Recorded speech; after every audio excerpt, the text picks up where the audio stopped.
back again. I got my good buddy Barrett with me today.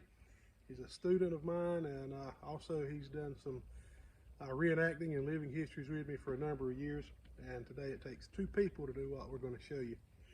So I got a new toy, and you know, like everybody does when you get something new, you scour the internet and you start looking for YouTube videos, and sometimes it's just not out there. So you have to do some experimental archaeology and look at the original manuals and do things like that in order to figure out how to work it. What I've got here is a U.S. Army Signal Corps EE-8 field phone. Now, there's lots of videos for these on the internet. I'm not spending a great deal of time on this, just some background information.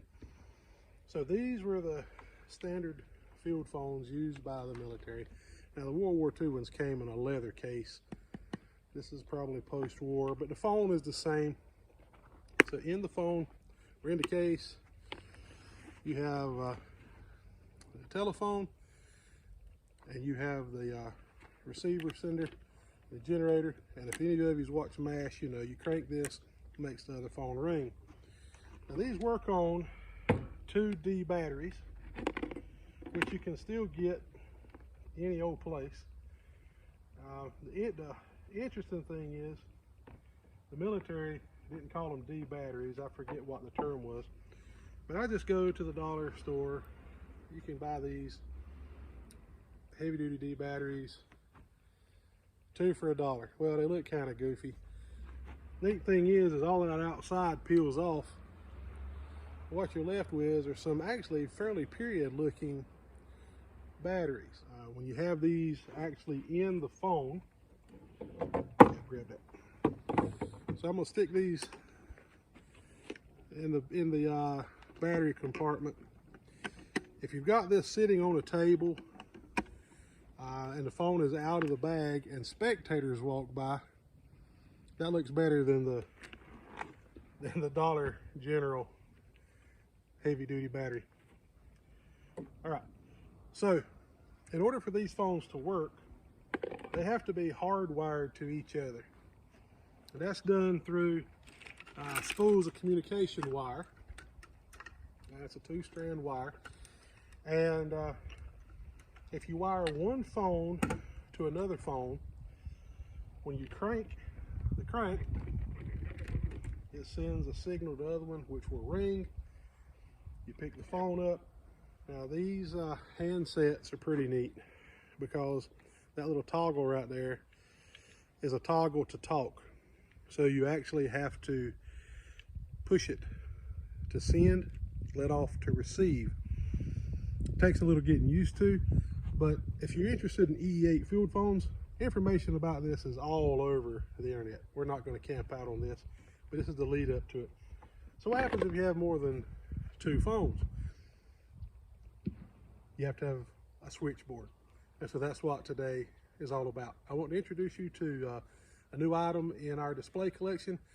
It is a BD-71 switchboard. Now, try as I might, I looked all over the internet and I can find information on the history of the switchboard. I could find a couple of videos on the switchboard, but none ever showed me really how to set it up. None showed me how to put the batteries in it. None showed me how to put the folding legs out on it or any of that. So that's why we're making this video today, in case anybody ever runs across another one, or so that in the future, my kids will know how to do this when they inherit it, I guess. So stay tuned, and we'll get the field switchboard out and demonstrate its use. All right, so this is a BD-71 6-line field switchboard. This is the back, and we'll open that in a minute and let you see it. But the reason why I'm showing you the back first is the front is flat. The front has nothing on it, and I'm going to lay it down. If I lay it down on the back, you can damage these latches, and I'm actually missing one, so I don't want to be out the other one. So these come with legs under the bottom. So They're fairly sturdy, and it took me a minute to figure out how to get them out. And there is a secret to it. So I'm going to get Barrett to do some filming for me, and I will show you how to deploy the legs that are integral to the bottom of the switchboard. You could just set it on a table, but they're there. Let's figure out how to put it up. Hold on, we'll be right back. Okay, so the metal legs have a locking system where they don't come out. There's a button here. You have to depress the button, and right in there you'll watch the toe of the leg. It'll slide out of that one where we can open it. To lock it back in, you just push it forward. Well, it took me a minute to figure that out, why they wouldn't come open. There's a corresponding one on the bottom on the other side as well. It's just like that. And it unhooks from the bottom of that one, and they just swing out. Now, it would be nice if they locked in place, but they don't. But you can extend them by pushing the button and sliding the leg out until it locks. The other set of legs, same thing. Press the button, slide back, press the button, slide back. And that is just a rinse and repeat. Now the legs, they kind of flop. So this is actually a two-person setup. So what we're going to do now is we're going to pause the video and then set it on the ground to show you how to put the batteries in it and wire it. All right, so this is the back of the switchboard, and I'm missing this latch. So if any of you know where I can find a matching latch, that would be awesome. Just let me know. So this is how you open the back, like an old trunk or a steamer box. You open that up, roll the top back. Now the first thing I'm going to show you how to do is put the batteries in it. This does run on 6 D-cell batteries. So this is the inside. This is the battery compartment right here. You have to pull back on those two latches. And then, now I'm sure that this is where they stored extra batteries, but as bad as batteries go bad in storage, I just keep my batteries there until I'm ready to use them. So 2 go there, 2 in the back, and 2 right here. So that's where the batteries go, and you can put your cover back. Like I said, I'm sure in the field spare batteries would have been stored right there. Convenient wiring diagram on the back of the door in case you got to make some repairs.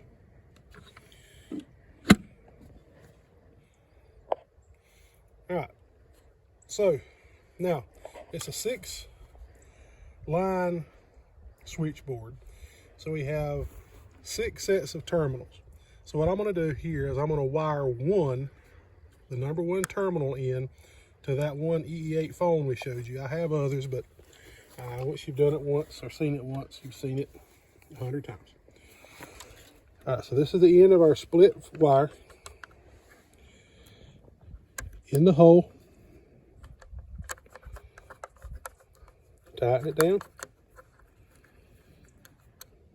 In the hole, and tighten it down. So this is pretty cool. Don't let the wire pull out when the door is shut.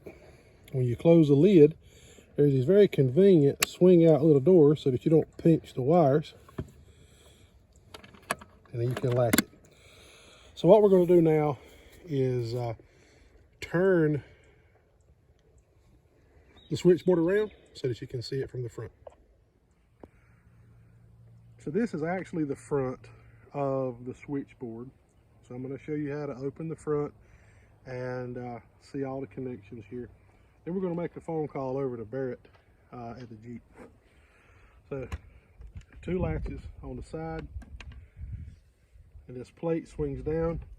There is a little locking arm here, or that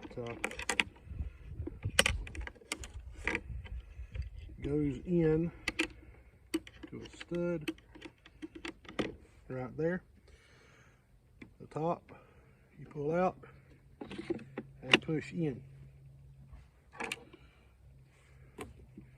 Okay, all of these are actually the individual lines that you would hook from one to another if you wanted to transfer a line. Right. This is the headset and speaker, which would be worn. The speaker would have had a chest rig.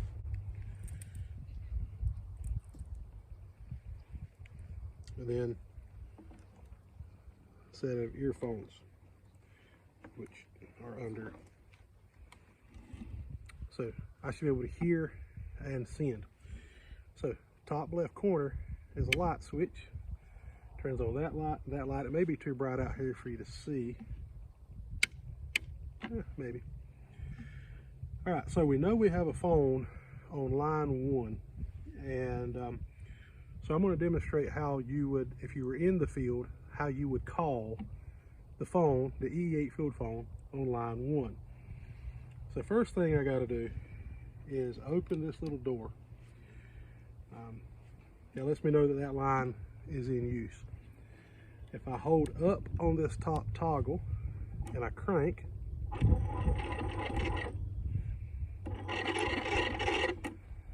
I don't know if you could hear Barrett's phone ringing over there, but he was just ringing. So if he wanted to call me, he would pick up his phone and he would crank it. Now, see the little door fail? You can hear the little clack. All right, so that's daytime. That lets me know that I've got a call coming in on line 1. Now, what happens if I'm away from the desk or the office? It's not really an office. The switchboard in the field, or it's nighttime, and I'm getting some very much needed Z's. There's a night alarm switch right here, so I can turn it over, and then when he calls, when the door falls, it sets off a buzzer, and it don't stop until I shut the door. At this point, I can push down to talk, and I can receive the call. Now, say he wanted to talk to someone at another observation post, artillery, headquarters, or whatever. All of these little white plates right here, you can write on them. They're dry erase. Same with, there's a dry erase right here as well, where you can actually take notes of what's going on with a grease pencil. So I would know if he said, hey, you know, this is OP1, you know, we would like to talk to artillery. So I've got OP1 and I got artillery. So what I would do is I would take the line 1 and I would stick it into line 2. I would pick up on the line 2 button. I would crank my generator and it would call the artillery position. And now they're in touch. I could tell them you have incoming call from observation post, or just let them handle it themselves because it would ring. Now generally, I'm going on the assumption because luckily this did come with 2 manuals, but you know, they're not all inclusive. I would assume that the operator would be listening so that when they were through, then the line, when they would say over, then the lines would be disconnected and service would go about as normal. Otherwise, if I leave those 2 connected and observation post were to try to call me, it would ring over at artillery, because we've practiced and played with this a few times. It's a pretty neat setup. I'm very excited that I was able to acquire this. I think it'll add a neat addition to our World War II display, although I am not Signal Corps and I'm not communications. I normally deal with the machine guns and the heavy weapons and the anti-tank gun. But I did have several EE8 field phones, and this became available. I worked out a deal on it, and I'm very glad to have it. That's a basic and very simple. I forgot, I didn't plug that in. So your headset would have to be plugged in order for him to actually hear me over there. But as long as these are down, that means there's somebody on that line. If it's up, then it's an open line. Nothing's been plugged into it yet. But if any one of those fall, then that lets you know that you have a phone call on that particular line. I think it's pretty cool. So, thanks for tuning in. Hope you learned something. Now you know.